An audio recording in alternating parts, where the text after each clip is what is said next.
Ladies and gentlemen, the very word secrecy is repugnant in a free and open society, and we are, as a people, inherently and historically opposed to secret societies, to secret oaths, and to secret proceedings.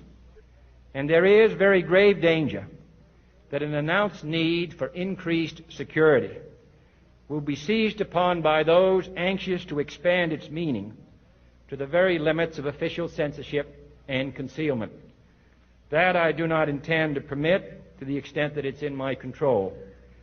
And no official of my administration, whether his rank is high or low, civilian or military, should interpret my words here tonight as an excuse to censor the news, to stifle dissent, to cover up our mistakes, or to withhold from the press and the public the facts they deserve to know.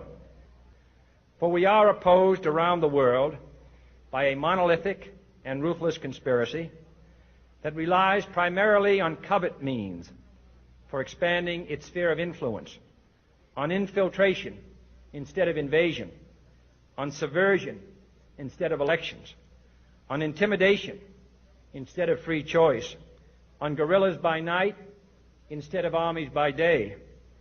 It is a system which has conscripted vast human and material resources into the building of a tightly knit, highly efficient machine that combines military, diplomatic, intelligence, economic, scientific, and political operations.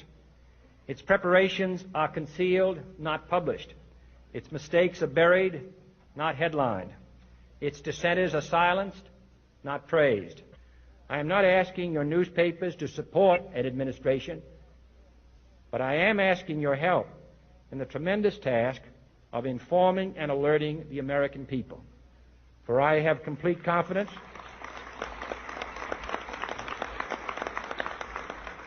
in the response and dedication of our citizens whenever they are fully informed. I not only could not stifle controversy among your readers, I welcome it. This administration intends to be candid about its errors. For as a wise man once said, an error doesn't become a mistake until you refuse to correct it. We intend to accept full responsibility for our errors, and we expect you to point them out when we miss them.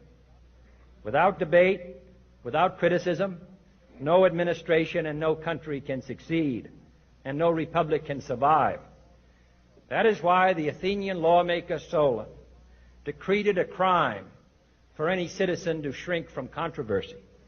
And that is why our press was protected by the First Amendment, the only business in America specifically protected by the Constitution, not primarily to amuse and entertain, not to emphasize the trivial and the sentimental, not to simply give the public what it wants, but to inform, to arouse, to reflect, to state our dangers and our opportunities, confident that with your help, man will be what he was born to be, free and independent.